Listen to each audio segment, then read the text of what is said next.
유럽의 첫 도시인 빌립보에서 복음을 전한 후에 데살로니가로 왔습니다. 지금도 이 과거에 데살로니가라는 지역은 존재합니다. 이름이 데살로니키입니다. 여행 갔다 오신 분도 계실 수 있습니다. 여전히 존재하고 있고 그리스에서는 아테네 다음으로 가는 두 번째 도시가 바로 이 도시입니다.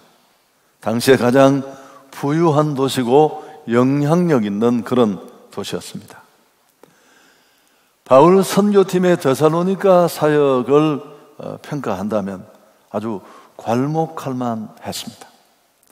많은 사람들이 그들의 우상을 버리고 살아계신 하나님께로 돌아왔습니다.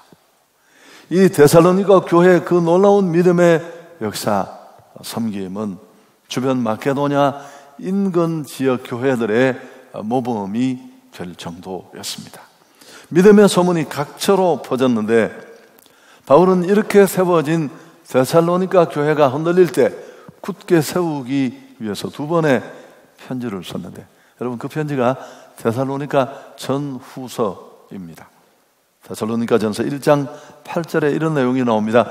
주의 말씀이 너희에게로부터 마게도냐와 아가야에만 들릴 뿐 아니라 하나님을 향하는 너희 믿음의 소문이 각처에 퍼졌으므로 우리는 아무 말도 할 것이 없다. 데살로니가 교회 성도들의 그 신실한 믿음이 여러 곳으로 퍼져서 소문이 날 정도라고 밝히고 있습니다. 여러분, 그때나 지금이나 복음을 전하는 일은, 또 선교하는 일은 더더욱 쉽지 않습니다. 그런데 이 척박한 땅 데살로니가에 어떻게 이렇게 복음이 꽃을 피우고 또 다른 주변의 교회들에게 도전을 줄 수 있었을까요? 궁금하지 않습니까? 오늘 이 본문을 들여다보면 제가 여러 번을 읽으면서 몇 가지 바울이 선교하는 그런 중요한 키를 우리가 발견할 수 있는데, 늘 복음 사역에 순종하기를 원하는 우리 한성교회와 성도들에게도 지침이 되리라고 생각합니다. 첫 번째는 여러분, 분명한 전략이 있었다는 겁니다. 중요한 부분인데, 빌립보에서 데살로니가까지 도로가 놓여 있습니다. 여러분, 이 도로는 에그나티아라고 부르는데 한마디로 말하면 로마가 만든 고속도로입니다.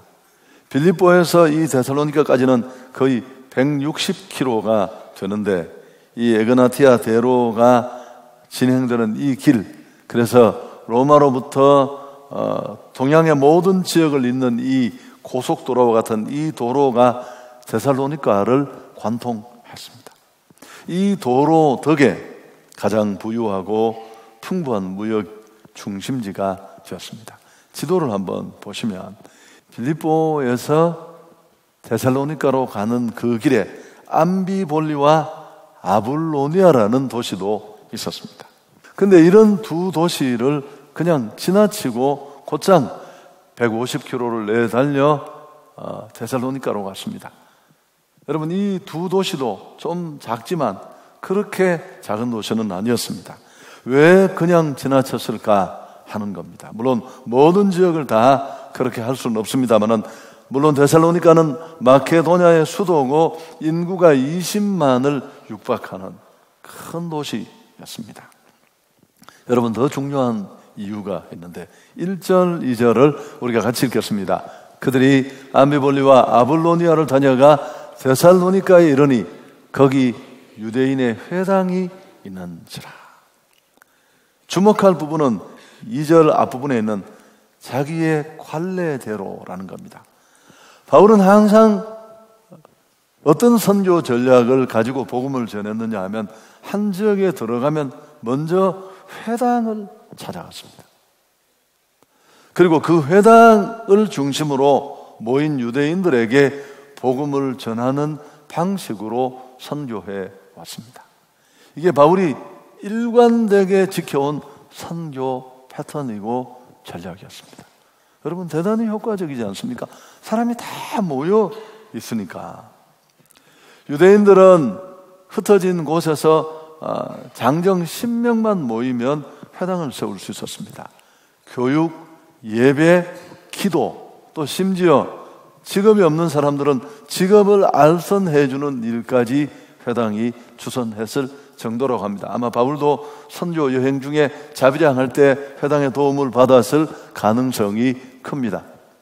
근데 이렇게 사람이 다 모인 곳에서 회당장이 설교할 권한만 주면 얼마든지 성경을 강론하고 가르치고 복음을 전할 수 있었습니다. 자연스럽게 유대인 그룹을 만나고 그들에게 복음을 전했습니다. 사랑하는 여러분, 하나님이 우리에게 맡기신 일을 우리는 무턱대고 열심히 하는 것도 괜찮습니다. 그러나 전략을 가지고 하면 훨씬 더 많은 효과를 가질 수 있습니다. 제가 이제 신문을 보니까 안다르라는 요가복을 만드는 업체가 있는데, 여러분, 요가복의 샤넬과 같은 룰루레몬이라는 요가복이 있대요. 가격이 굉장히 비싼데 27세 여사장이 시작한 이 요가복 업체가 이 룰루레몬을 찍어 누르고 지난해 매출만 400억이에요. 원래 목표가 700억입니다. 여러분, 그 이유는 딱 하나입니다. 본인이 요가 강사를 하고 원래 무용을 전공했고, 또 한때는 강남의 피부샵에 다니면서 한국 사람의 처형도 알고 또 요가 강사하면서 인체 해부도 조금 알게 된 이런 지식으로 왜 요가복은 하나같이 우리 체형이 안 맞고 예쁘지 않을까? 좀 편안하고 예쁜 한국 체형에 맞는 내가 입고 싶은 요가복을 만들겠다라는 게 이분이 사업을 시작한 시작이고, 또 그런 욕구를 해소하려는 게 전략이었습니다. 여러분, 그 전략이 먹혀든 거죠. 여러분, 이런 전략 없이 그냥 옷을 만들어서는 지금 얼마나 많은 의류업체들이 도산하고 힘든 상황 속에 경쟁을 이길 수가 없다는 겁니다. 한성교회도 복음을 열심히 전하지만 대단히 전략적으로 접근하는 교회입니다. 1년에 2차례 펼쳐지는 이 행복한 사람들의 축제로 일컬어지는 봄, 가을의 축제. 한국 교회가 다 주목하는, 정말 배우고 싶어하는 대단히 중요한 선교, 전도 전략 중에 하나입니다. 가슴에 복음을 받은 한 사람 한 사람이 성도들을 만나서 그들에게 복음을 전하는 것도 필요하고 또 우리가 해야 할 일이고 멈추지 않아야 될 일이지만, 한꺼번에 그들을 다 모아놓고 복음을 전하는 것은 굉장히 의미가 있습니다. 여러분, 관계 중심의 전도법으로 수많은 영혼들이 살려내고 있습니다. 태신자를 품고 관계를 정진시키고 그분들을 교회로 이끌고. 여러분, 표정은 이렇습니다. 우리 힘들어 죽겠는데. 여러분, 누군가가 죽어야 누군가가 살아납니다.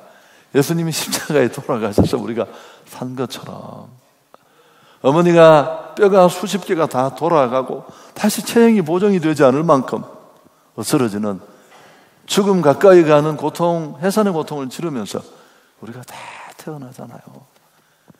그래서 다 배신해도 자식 배신 못하는 이유가 그런 아픔 가운데 생산했기 때문이었습니다. 자, 두 번째, 또 한 가지는 복음인데요. 바울은 회당에서 성경을 강론하며 그 뜻을 풀었습니다. 근데 단지 그때는 구약 성경이에요. 이때는 신약 성경이 아직 완성되지 않을 때인데 그저 성경을 해석하고 풀이하는 데 그친 게 아닙니다. 자, 2절, 3절 우리 같이 한번 읽을까요? 새 안식일에 성경을 가지고 강론하며 뜻을 풀어 그리스도가 해를 받고 죽은 자 가운데서 다시 살아나야 할 것을 증언하고 이르되 내가 너희에게 전하는 이 예수가 곧 그리스도라 하니. 3주를 꾸준히 회당을 장악하고 구약 성경을 가르치며 강론하고 뜻을 풀어 주었는데, 오늘 3절 끝부분을 보면 결국 바울이 했던 핵심은 그냥 성경 풀이나 바이블 스터디가 아니라 예수의 십자가 복음을 전했습니다. 할렐루야. 예수가 그리스도가 되신다는, 여러분, 이 복음의 핵심을 전한 거예요. 그렇습니다. 오늘 인생은 가만히 보면 아무 문제가 없는 것처럼 보입니다. 넥타이 매고 양복 입고, 양복을 먼저 입어야 하나요? 어쨌든 다 너무 아무 문제 없는 것처럼 거드름을 피우면서 행복한 척 하는데, 조금만 가까이 가서 들어보면 죄에 짓눌린 인생은 신음하고 있습니다. 매일매일 죄의 멍에를 벗어나지 못하는 인생은 죽음을 향해 치닫는 브레이크가 파열된 기차와 다르지 않아요. 신음하고 아파하다가 죽음을 만나고 심판받고 영원한 형벌을 받고, 인생에 겪는 억만 가지 많은 문제는 다 죄가 만든 문제고, 성경이 인간을 바라보는 모습은 희망적이지 않습니다. 구원이 필요한 존재입니다. 죄에 휘둘리는 이 인생, 죽음과 절망, 영벌, 심판을 향해 가는 인생을 멈추게 하고 그들을 돌이킬 수 있는 길은 예수 복음밖에 없습니다. 우리를 사랑하사 십자가 위에서 우리 죄를 위해서 피 흘려주신 그 예수의 피가 필요해요. 그래서 그가 이 예수가 그리스도 되신다는 복음의 핵심을 드러내고 확증하기 위해서 전한 메시지가 뭡니까? 예수의 십자가, 죽음, 부활. 핵심일 수밖에 없습니다. 여러분, 우리는 그냥 아멘하고 끝날 수 있지만 당시 로마의 황제 숭배가 조장되던 그 로마 제국의 상황을 우리가 생각한다면 이건 그저 혁명적인 선언이에요. 몰려든 사람이 횡패를 부리면서 이 사람들이 다 가이사의 명을 거역하고 다른 임금을 전한다. 7절에 그렇게 외쳤잖아요. 그 말이 일면 맞는 말일 수도 있다는 겁니다. 사랑하는 여러분, 복음을 전해야 합니다. 그럴 때 변화가 일어날 줄 믿습니다. 믿음은 들음에서 나는데, 그 들음은 막연한 성경 말씀이 아니라 복음이 선포되고 들려질 때입니다. 왜냐하면 하나님의 십자가 복음에는 능력이 있습니다. 로마서 1장 16절 우리가 다시 한번 읽을까요? 내가 복음을 부끄러워하지 아니하노니 이 복음은 모든 믿는 자에게 구원을 주시는 하나님의 능력이 됩니다. 맛있는 음식 하나 먹고도 자랑하잖아요. 영화 한 편 보고도 감동된다고 떠들잖아요. 왜 안 보느냐고. 이 시대에 이 영화 안 보면 뒤처진다고. 그 영화의 힘을 알고 하는 말이죠. 당신에게, 내게 예수 복음의 능력이 그 정도의 힘도 없습니까? 예수가 나를 고치고 바꾼 사건이 그 정도의 힘도 없습니까? 복음이 정말 능력이고 그 복음이 살리는 힘이고 죄로 죽어가는 인생을 구원하는 진짜 힘이라고 믿는다면 우리가 어떻게 이 복음을 부끄러워하고 그 일을 소홀히 여길 수 있습니까? 여러분, 한성교회 행축은 뭘 하는 겁니까? 막 사람 모아가 잔치하고 우리끼리 으쌰으쌰하고 많이 모였네, 그러고 끝나는 게 아니에요. 진문식도 하고 또 봄의 교향곡 태신자 작정, 이번에 뮤지컬도 합니다. 여러분, 5월 10일, 11일 아틀이라는 유명한 뮤지컬 전문팀이 우리가 큰 비용을 들여서 여기서 금요일, 토요일, 금요일 저녁, 토요일 오전, 저녁 3차례에 걸쳐서 유명한 공연입니다. 루카스라는 하나님의 사랑과 연결되는 그런 색채가 있는 뮤지컬을 공연합니다. 여러분이 태신자들을 다 초청하면 좋은 그런 접점을 만들 수 있는 관계 정진의 루트가 되겠죠. 그러나 그것들은 다 그저 상식에 불과해요. 핵심은 복음 선포입니다. 여러분, 언제나 예수가 그리스도라는 것, 아주 원색적인 복음이 전해지고 바로 이어서 콜링이 따라갑니다. 당신이 그 예수를 나의 구주로 받아들일 것이냐, 아니면 여전히 엉거주춤한 자리에 머물러 있을 것이냐, 결판 내게 하는 것 통계를 보여드렸잖아요. 얼마나 많은 사람들이 복음을 받고 변화받고, 오늘 이 예배에도 자신을 왕으로 삼고 살던, 세상에 온통 중심이 걸려있던 사람들이 좀 당혹스럽지만 예수가 그리스도라는 복음 앞에 굴복하고 항복에 손을 들고, 지금까지는 내가 내 인생의 주인으로 살았습니다. 예수님, 당신이 내 인생의 주인이 되어 주십시오. 삶의 가치관이 달라지고, 지금 또다시 그런 복음을 전하는 사람들로 바뀌어진 사람들이 우리 한성교회 안에 한두 사람이 아니지 않습니까? 할렐루야. 여러분, 이건 우리 모두에게 간증거리입니다. 자, 또 한 가지가 있어요. 오늘 사실 이 얘기를 더 부각시키고 싶었습니다. 복음 사역을 감당하는 데는, 선교적 삶을 사는 데는 이런 전략도 필요하고 또 복음의 확신에 서는 것도 중요합니다. 근데 문제는 실제적으로 움직일 수 있는 헌신자들이 필요해요. 하나님은 이 일을 천사에게 맡긴 게 아니고 우리에게 맡겼습니다. 그래서 전도의 미련한 방법으로 택한 자를 구원하시기를 기뻐하십니다. 내가 늘 그랬잖아요.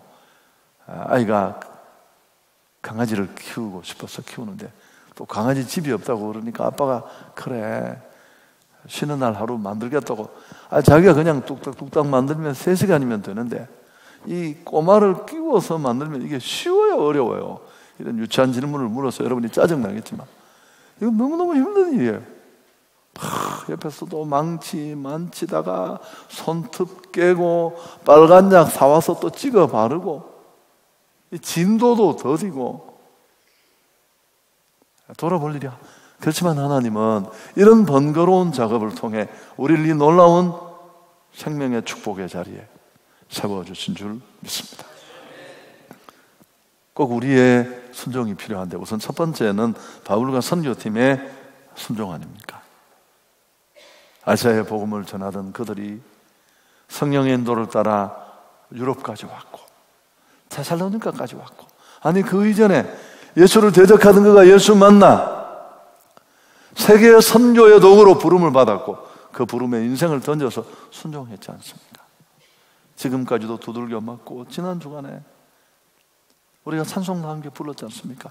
그 감방에 쓰리고 아픈 상처를 끌어안고 그들이 불렀던 밤의 노래, 그건 정말 하나님은 살아계시고 인생을 뛰어넘는 왕으로 존재하신다는 걸 보여준 강력한 메시지 아니었을 겁니까? 간수들이 듣고 보고 주님 앞으로 돌아오는. 근데 여러분, 오늘 이런 그들의 헌신과 희생, 핍박뿐만 아니라 또 한 사람이 나옵니다. 5절에서 7절에 소개되는데 대부분이 이 인물을 기억하지 못해요. 자, 우리 7절을 같이 한번 읽어볼까요? 야손이 그들을 맞아 들였도다. 이 사람들이 다 가이사의 명을 기억하며 말하되 다른 임금 곧 예수라 하는 이가 있다 하더이다니. 야손이라는 인물이 등장합니다. 이 사람이 어떤 사람인지 정보가 충분하지 않아요. 그러나 제한된 정보를 통해서 보면 바울과 실라를 후원한 후원자입니다. 유대인인데 데살로니가의 복음이 전해질 때 먼저 복음을 듣고 변화된 사람으로 보여집니다. 야손이라는 이름의 뜻은 구원이라는 뜻입니다. 로마서 16장 21절에도 동일한 인물이 나오는데 같은 사람이라면 그는 계속해서 이 이후에 바울 일행의 후원자로 남아서 큰 도움을 주었던 사람입니다. 데살로니가라는 도시에서 저처의 대적들이 득실하는 그곳에 바울과 실라는 나그네에 불과했습니다. 그런데 이 척박한 선교지에 야손은 예수를 믿고 자기 집을 거처로 제공하며 선교팀을 머물게 했습니다. 그 일 때문에 지금 힘들고 잡혀가고 여러 가지 어려움을 겪게 됩니다마는, 여러분, 한마디로 말하면 야손은 충성된 사람이었습니다. 그리고 자기 안에 있는 신앙을 표출할 수 있는, 드러낼 수 있는 믿음과 용기를 가진 사람이었습니다. 사랑하는 여러분, 초대교회가 행정, 조직, 인적 구성 너무너무 약했어요. 반이 노예였고요. 볼 게 별로 없는 그런 상황이었습니다. 그럼에도 불구하고 수천 년 교회가 흘러오면서 닮고 싶어하고 돌아가고 싶어하는 발전하는 교회가 될 수 있었던 몇 가지 이유가 있는데, 첫 번째는 바울과 같은 이런 탁월한 복음 전도자들이 있었습니다만 뿐만 아니라 야손과 같이 이름도 없이 빛도 없이 자기 자리를 지킨 헌신자들의 공로, 결코 과소평가할 수 없습니다. 할렐루야. 한성교회도 마찬가지입니다. 여러분, 데살로니가 교회가 이렇게 굳건히 세워진 것, 문영혼들이 복음을 듣고 교회 공동체 안으로 들어왔습니다. 어떤 사람으로 불려지는 사람들, 경건한 헬라인의 큰 무리, 그리고 또 데살로니가 교회 이전에 볼 수 없었던 제3의 그룹도 복음 안으로 들어왔는데, 상류계층에 있는 귀부인들, 영향력 있는 사람들의 아내다. 여러분, 이런 결과는 바울 선교팀의 복음 증거도 있지만 야손이 거기 있었기에 가능했습니다. 할렐루야. 그들의 헌신이 없었다면 이런 결과는 없었을 겁니다. 전도 현장을 누비는 교구 전도대, 70인 전도대, 태신자를 품고 섬기는 성도들, 몸이 불편해서 현장에는 나갈 수 없지만 기도로 후원하는 많은 신실한 동역자들, 물질 후원자들, 모두가 필요한 분들입니다. 데살로니가 사역을 보여주는 특징적인 표현이 6절 하반절에 나옵니다. 한번 보십시오. 천하를 어지럽게 하던 이 사람들이 여기도 이르렀다. 부정적으로 쓰여진 그런 표현입니다마는 영어 번역인 킹 제임스 버전은 이 부분을 아주 흥미롭게 번역했습니다. 천하를 어지럽게 한다는 것을 upside down, 세상을 뒤집어 놓는 world upside down이라는 표현을 썼는데, 여러분, 좋은 의미에서 기독인은 천하를 어지럽게 하는 사람들입니다. 조용한 교회 별로 좋지 않아요. 나 하나 예수 믿고 구원받고 그저 그 구원을 향유하고 묵상하는 신앙, 그 건강한 신앙 아니에요. 옆에 죽어가는 사람이 얼마나 많은데 죄의 인생이 완전히 엉망이 되고 보이는 게 전부인 줄 알고 왕 대신 하나님을 잃어버리고 세상을 왕 삼아 살아가는 뒤죽박죽이 된 인생, 죽음, 심판, 영벌이 뻔한 과정인데, 여러분, 우리는 복음과 예수로 그들의 삶이 다시 새로 고침되도록, 리셋될 수 있도록 충격이 필요한 줄 믿습니다. 컴퓨터 일하다가 새로 고침하는 게 간단하지 않아요. 일정 부분의 자료를 잃을 수도 있어요. 침묵이나 조용한 것만이 좋은 것이 아니라 우리는 복음으로 세상을 새롭게 해야 합니다. 그래서 그러려면 우리에게 주어진 이 일을 우리가 잘 감당해야 합니다. 꼭 이번에 여러분 구경꾼이 되지 마십시오. 제가 늘 하는 얘기가 있는데, 권투를 하다가 죽는 사람보다 밖에서 권투 구경하다 죽는 사람이 더 많아. 치사한 죽음이에요, 이 죽음은. 여러분, 링 안으로 들어오십시오.